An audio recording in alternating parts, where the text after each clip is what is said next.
Welcome back to the SimTech podcast, the podcast that looks behind the scenes in clinical simulation. In this series, we shine a light on the people that make simulation happen, the technicians, educators, and innovators, the problem solvers working quietly in the background to deliver safe, effective, and immersive learning experiences. Each episode, we sit down with members of the simulation community to talk about their journeys, their day-to-day realities, the challenges they face, and the ideas shaping the future of simulation. Today, we're joined by Marnie as we explore her role, her experiences within simulation, and her perspective on what it really takes to support high-quality training. So whether you're a seasoned SimTech, new to the role, or just curious about what happens behind the scenes, you're in the right place. So, let's get into it.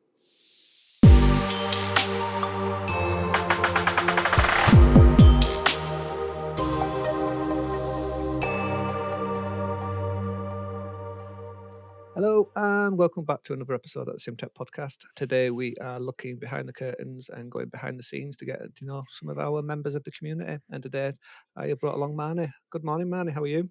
Hi, Craig. I'm fine, thanks. Welcome to the show. Unfortunately for you, you did say in the WhatsApp group that you were new to the community, Yes. hence my harassment of trying to get you onto the show. So thank you for coming on today. No problem. Generally, how we start is I ask you to do a little bit of a corporate introduction. So introduce yourself, Yeah. who you are, where you work. So I'm Marnie. I'm the sim tech for the medical school at Winchester Hospital. I've been here about 2 years. Before that, I was an education trainer for the trust, and before that, I was a rehab practitioner.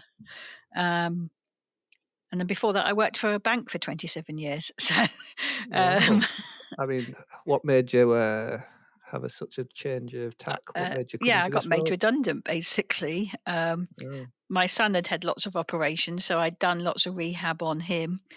So I joined as a rehab practitioner. No mhm. qualifications, but I had the life skills. So Yeah. Yeah, I mean that's the cool thing about being a sim tech these days, that no one is ever really qualified to no, do the job, but you do have to have some kind of transferable skills to make it kind of work. But you've already admitted to me that you're not really technical. I'm not the So most what? technical person. No. So what Um, did you bring? So where are your transferable skills? What did you so make? I was a trainer. I'm a qualified teacher. I actually used to teach art at evening class. I'm very creative. I'm practical. I was in the Territorial Army as well for 12 years, so I don't mind. I'm quite good at having a go at mending stuff, and um, I pick things up quite quickly. So Yeah, I mean, what did you do in the TA?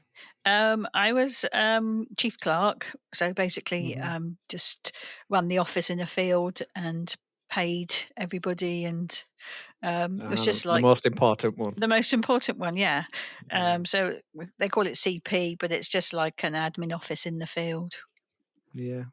Well, that's it's such a wide and varied experience that you bring in, Marnie. Yes, yeah, I think that's what you need to be a sim tech. You need a bit of everything, really. Yeah, we wear many hats, don't we? Exactly. But I can't help thinking that you did mention arts and crafts. I mean, that Yes. plays a big role, Oh, doesn't it? yes, Really. definitely. I do have a Blue Peter badge. Mm. And I'm very good at making fake things, and I love doing moulage. So you say you're down at Winchester Hospital. Yes, Who's yeah. who's in your team? You are looking at the team. You're the full technical team. I'm the full technical team, yeah. We run, all years for medical students, mainly year ones and year twos, but we have year threes, year fives, final years, year fours, depending on different programs. They come from Southampton University, and we do all their, if they're with us, we do all their clinical skills training, and then they go out onto placement, and then they come back and have little revision sessions with us. How long you been down there for? I've been at Winchester Hospital for about 12 years, but I've only been a sim tech 2 years. Yeah. I mean, where have you been hiding for these last 2 years? I mean, if you've only just found the WhatsApp group now, I Well, mean, where have yeah, you so been? I was doing the apprenticeship, and lovely I'm rubbish at pronouncing names, Djokovic. Ah, yes. came to do my assessment, and he said, "Are you in the sim tech group?" And I said, "No." So, No, and then the rest is history. yes, and that was only Do you last get week. So, do you get much chance to go to any kind of conferences or anything I with went to the Oxford Brookes one. the Simmons Skills one? Yes, yeah, Yeah. yeah, and Did you that was get to very good. meet a few people there? Yes, yeah, I saw Dan Blood there do a talk, and I've visited Winchester University. They do nursing courses there, so I saw their setup, and I visited Portsmouth University to have a look at their setup. They Mhm. do lots of different courses. They do paramedics as well, and they do some. They've just started doing doctors. Yeah. Wow. Yeah, so you've mentioned Dan. Dan's, he's been on the show as well. Is he, your regional tech lead down there I for don't know. Simmons? I don't No, know not too sure everybody's who you. names. He did a lovely talk at Yeah. s- s- um, the Oxford Brookes, and plus his name stuck because it's cool. Yeah, it's very convenient, isn't Yeah. it? Yeah, we had a doctor called, Laura Simkiss, Oh, she was very lovely. popular. We've got a What's Doctor Death, oh, a unfortunately. doc God, yeah. Yeah, that's a slightly, inconvenient name, I suppose. What's a normal day look like for you down there? Um, so just seeing who's coming in, look at my timetable, see what's going on today. Normally, I've got everything set up the day before. Um, I love making up trolleys, so I have trolleys ready, prepped for different skills because I have different year groups on at the same time. Uh, and we've got 3 levels of the building here, and the stairs don't always work. I have to plan ahead, and I like to make sure I've got the equipment on the right level ready just in Yeah, case the lifts die. yeah.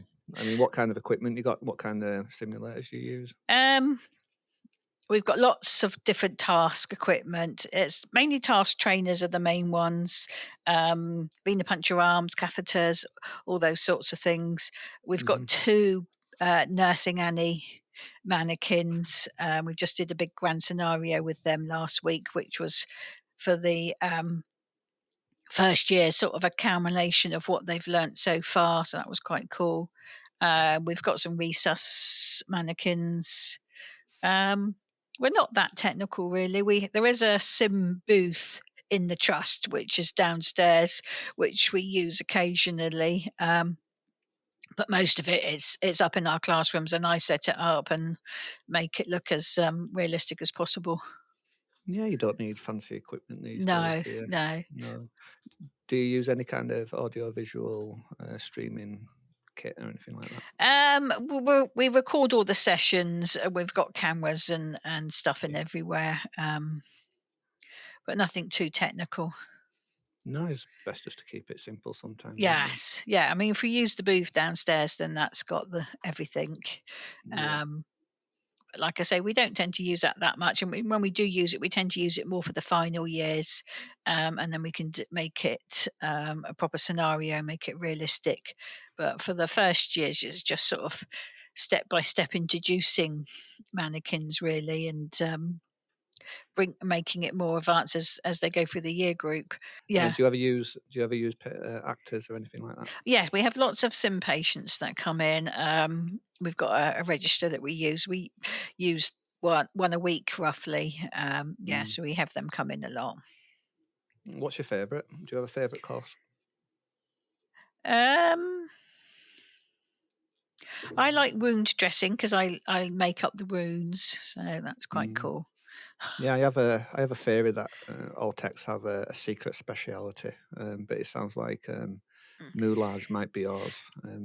Yeah, I'm quite partial to blood and making things. So, because as all NHS trust, money is tight. So, I've just had some fake oxygen tube um, taps made, and they're literally an oxygen port mounted on a piece of wood.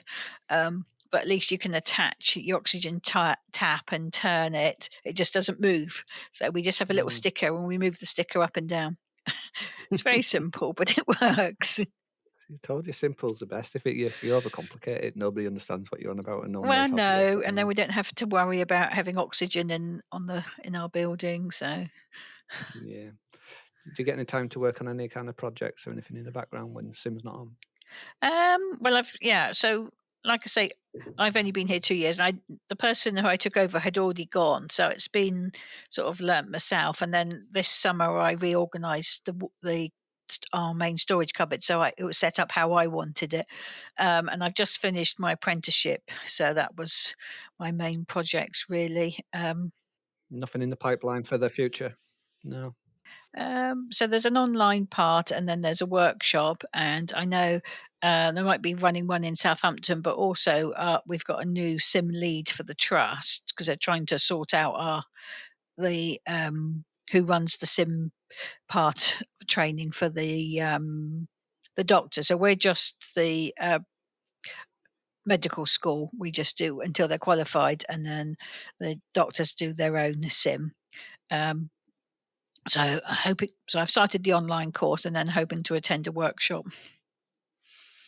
So I can help So run are you on the about the becoming simulation faculty, or is this Yes, something that's it, different? yeah, yeah. Yeah, okay. So that's the national course is. Oh yeah. Have you done have you actually done the trainer course yet, or have you sat in it yet?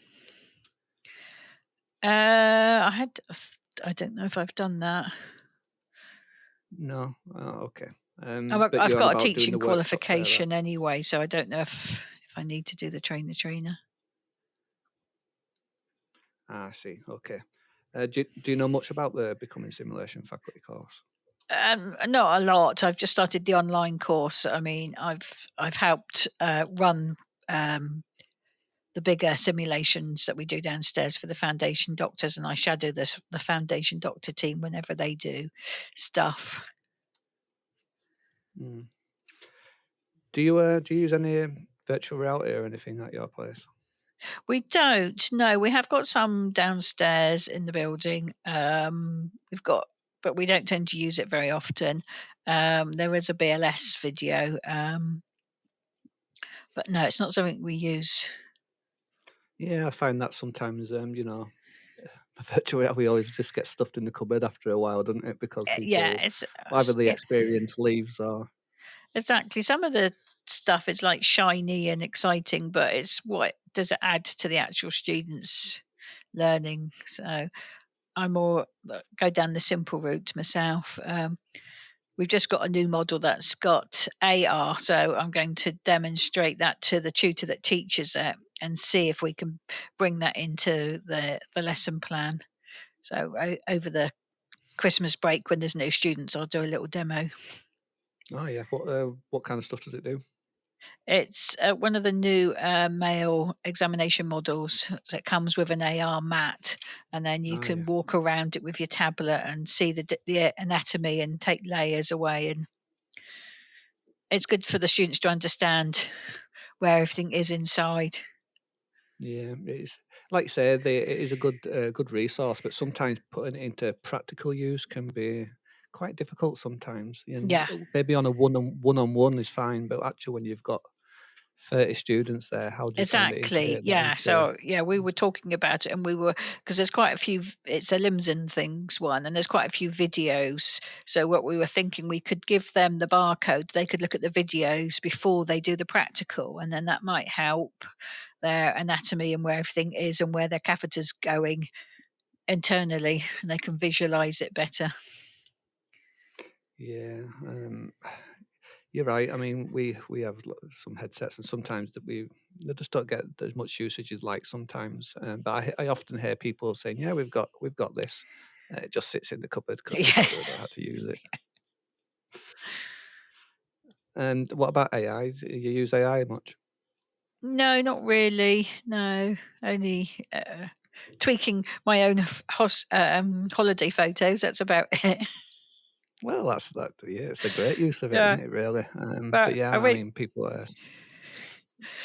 I went swimming in the fjord in the summer, and I asked my husband to take a picture of me. He's taken a picture of me, but there's no fjord. It's just you can't see. He hasn't got any of the scenery in it. So I'd taken a picture at the same spot. So I had to used AI to combine the picture so you could see the mountains and the lake rather than just me in the tiny little bit of water. So That was my first time Well, using you AI, know, really. yeah, you're a rare breed, as you said. You're not much for technology. You're just a simple technician, just Yes. doing the best without all these fancy bells and whistles. No, And no. sometimes, it's the best way. Isn't it? Yeah. We sometimes get lost, don't we, in all this what we say high fidelity equipment, when actually just keeping it simple just works, doesn't it? Yeah. It does, yeah, yeah. I mean, I've just made up some fake ECG cables, and they're literally some old cables attached to a weighted box, so that students could practice ECG placement without having a big ECG machine, and without being damaging any equipment. And they can do that unfacilitated as well. So it's just Mm. keeping it simple. I mean, you already touched base on that. The NHS don't have much money. I assume you don't have No, a large budget to spend, or any budget.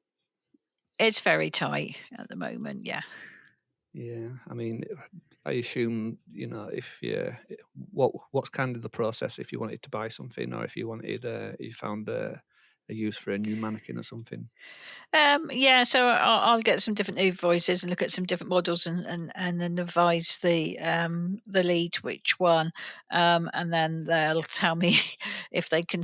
They'll have to push it through budget. I don't have to worry about that bit so much. I just see what's the best price and the best technical for what we need. I mean, we've got 2 nursing annies. It'd be quite nice to have 3, because our numbers have increased, so we can have 3 groups doing it at once.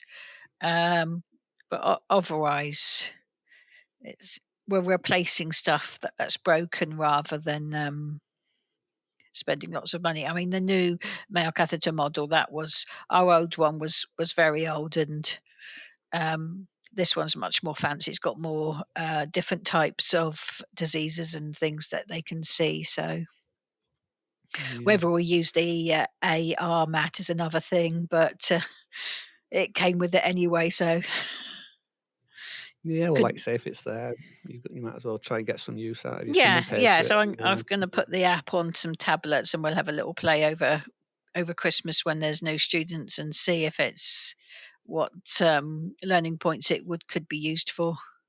Yeah. Well, Marnie, it's been great talking to you. As I knew, the time goes so fast, doesn't it, when we're just having a little bit of a chat.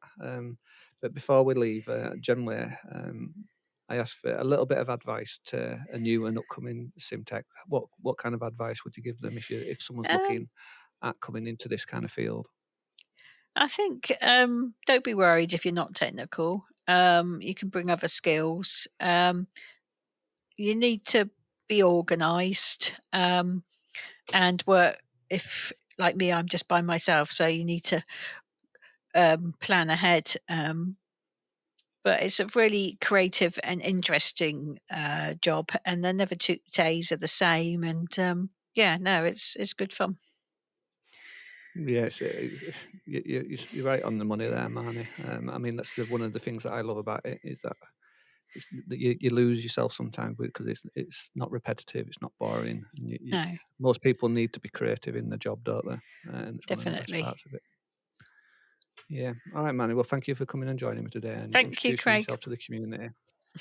Hopefully, if people are in your area or want to connect, they can either do Yeah, it through your information that we'll put into the chat description, or they can reach out to us and I'll point them your way. lovely. And hopefully, at some point, we'll see you at. Are you going to Aspie next year? I don't know. I'd like to. Where is it Yeah. next year? It's in Harrogate next year, so Oh, slightly further north. Yorkshire. Yeah, That'd be a nice place to visit. yeah. Bring your waterproofs. Yeah. All right, Manny. Well, thank you very much. Okay. Thank you. Bye. And that brings us to an end of this episode of the SimTech podcast. A huge thank you to Marnie for taking her time and sharing her experiences and insights into the world of clinical simulation.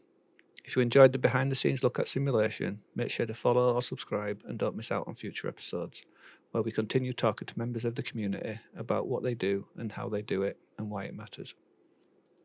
If you're part of the simulation world and have a story, a project, or perspective you'd like to share, we'd love to hear from you. Thanks for listening, and we'll see you next time on the SimTech Podcast.